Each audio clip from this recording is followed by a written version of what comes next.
ওই যে দারুণ মাছ ধরছে। এই যে মাছ, এটা কি মাছ বলে, পিয়ালি না সেলা মাছ। আমি ব্যথা পাইছি প্রচণ্ড, মানে ওইটার উপর ওঠার পরেই আমার কোনো সময় অভিজ্ঞতা নাই এটার উপর ওঠার। আমি উঠছি পরে এই যে পুরো প্যান্টে না মানে পরে গেছিলাম এটার উপর উঠে। তো হ্যালো ভিউয়ার্স, আসসালামু আলাইকুম। আজকে এই জায়গায় মানে ব্লগ বের হয়েছে, মানে মোটামুটি একটা মাছ মারার জায়গা হয়ে গেছে। মানে আজকে এই জায়গাতে যাইতেছি, ওই যে যাইতেছে ওই যে মানে মিশন। আজকে আমাদের মিশন হচ্ছে যে এই জায়গাতে যাওয়া, বাট এই জায়গাতে অনেক পানি, মানে এই পার থেকে যাইতে পারলাম না। এখন দেখি আমাকে ভিজতে ভিজতে ওই দিক দিয়ে যাইতে হবে, মানে ওই জায়গাটা পুরোটা পানি, মানে মূলত পুরা নদীর মধ্যে ওই জায়গাটাতে একটু ব্লক বের হয়েছে। আর ওই জায়গাতে প্রচণ্ড মাছ নড়তেছে, দেখি যদি কপালে থাকে তাহলে ওই জায়গায় মাছ পাবো। রাস্তাতে যাইতেছিলাম, এক আঙ্কেলকে জিজ্ঞেস করলাম, তো বলতেছে আমি একটা মাছ পাইছি, মানে একটা বাউসের বাচ্চা পাইছি আর কি। দেখি ওই পাশে যদি গিয়ে মাছ পাই অবশ্যই দেখাবো ইনশাল্লাহ। তো অলরেডি চলে গেছে ওই পা দিকে, পানি কম। হ্যাঁ, যাইতে পারবো আমি? আমার মোবাইল নিয়ে কিভাবে যাব? পরে যে এই যে ছোটো ভাইকে বললাম, দেখি ছোটো ভাই নৌকাতে করে আমি পাশে যাব, মানে আমার এই গামছা পরে যাওয়াটা সম্ভব না, মানে এখানে লজ্জা করতেছে। ওই যে ওকে বললাম, ছোটো ভাই বললাম যে ভাই আমাকে ওই পাশে দিয়ে আসো। আমি চলে যদি ডুবে যাই,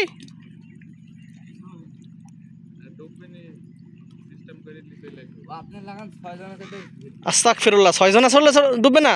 আরে বড় বড় দুটি গরু নিছিলাম। কি কয়, গরু? আমার তো খুব ভয় করতেছে গো, দাঁড়া মোবাইলটা বন্ধ করি আগে। ওই যে দারুণ মাছ ধরছে। এই যে মাছ, এটা কি মাছ বলে, পিয়ালি না সেলা মাছ? ও মোটামুটি। তো দেখি এখানে উঠবো এখানে। তো আজকে অন্যরকম একটা মানে অভিজ্ঞতা হইলো। দেখি মাছটা দেখি। এই মানে ওইটার উপর একটা মাছ উঠছে, মানে আমি ব্যথা পাইছি প্রচণ্ড, মানে ওইটার উপর ওঠার পরেই আমার কোনো সময় অভিজ্ঞতা নাই এটার উপর ওঠার। আমি উঠছি পরে এই যে পুরো প্যান্টে না মানে পরে গেছিলাম এটার উপর উঠে, হাতে প্রচণ্ড ব্যথা পাইছি আমি। আর আসতে গিয়ে একটা ট্যাংরা মাছ ওইটার উপর লাফ দিয়ে উঠছে, মানে কপালে থাকলে মানে যেভাবে হোক মাছ পাওয়া যায়। দেখি ছোটো মাছটা দেখে দেখাও, মানে একটা মাছ লাফ দিয়ে ওইটার উপর উঠছে। আমি প্রচণ্ড ব্যথা পাইছি মানে ওইটার উপর উঠতে গিয়ে, মানে ওই জায়গা থেকে যখন ওঠানোর চেষ্টা করছে আমাকে, তখন আমি এক পা দিছি, এক পা দেওয়ার পরে ওইটা অটোমেটিক সরে চলে আসছে এদিকে, আর আমি মানে পড়ে গেছিলাম। মোবাইলটা বাসাইতে গিয়া মানে আমার প্যান্টের পুরো নিচের অংশ ভিজে গেছে। আর ওই ছোটো ভাই অনেক কষ্ট করছে উনি, ধন্যবাদ ভাই তোমাকে। পড়ে গেছি, তো অবশেষে আমি এই জায়গায় চলে আসলাম। না আসলে যে আমি প্রচণ্ড ব্যথা পাইছি, মানে ওইটার উপর তো আমি কখনোই চড়ি নাই।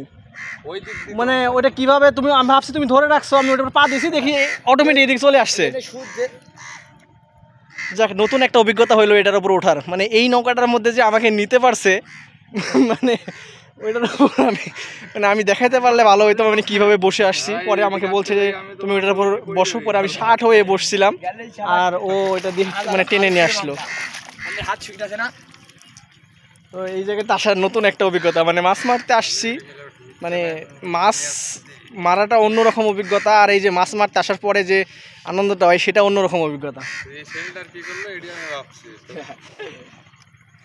না ছেলেটা খুবই মানে ভালো দেখা, ও মানে মানে কিছু বলে নাই, না হলে ও নৌকাটা পুরোটা ডুবে গেছিলো। পরে আবার উঠাইয়া পানি টানি ফেলে আবার নিয়ে আসলো আমাকে, মানে আমাকে উঠানোর পরে ও টানতে টানতে ওই দিক দিয়ে নিয়ে আসছে। অবশ্যই ভালো।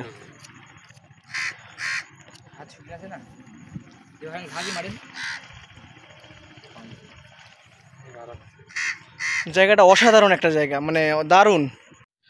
তো এখানে আমরা যে বাউস ধরার জন্য এখানে আমরাই মানে পিঁপড়ার ডিম ব্যবহার করছি, আর সরাসরি পাউরুটি, মানে এটা হচ্ছে যে পিঁপড়ার ডিম, আর এটা হচ্ছে যে কি বলে রুটি, পাউরুটি। তো এখানে আমাদের 3টা বড়শি, আর ওই পাশে একটা বড়শি, মোট 4টা বড়শি ফেলা হয়েছে। মানে এই জায়গাতে আসার পরে প্রায় 7-8টা মাছ নড়া দেখলাম, যে মাছগুলো মানে নেজ পর্যন্ত দেখা গেছে, অনেক বড় সাইজের। তো দেখি এখন সন্ধ্যা পর্যন্ত বসে থাকি, যদি রিজিকে থাকে, কপালে থাকে অবশ্যই হবে। কারণ নদীতে মাছ ধরাটা পুরোটাই রিজিকের উপর নির্ভর করে। আর আজকের আবহাওয়াটা মানে কোনো রোদ নাই, বেলা এখনও অনেক আছে, 4টা বাজে এখন, মানে আমরা আসছি বিকেল সময়ে, আজকে কোনো রোদ নাই।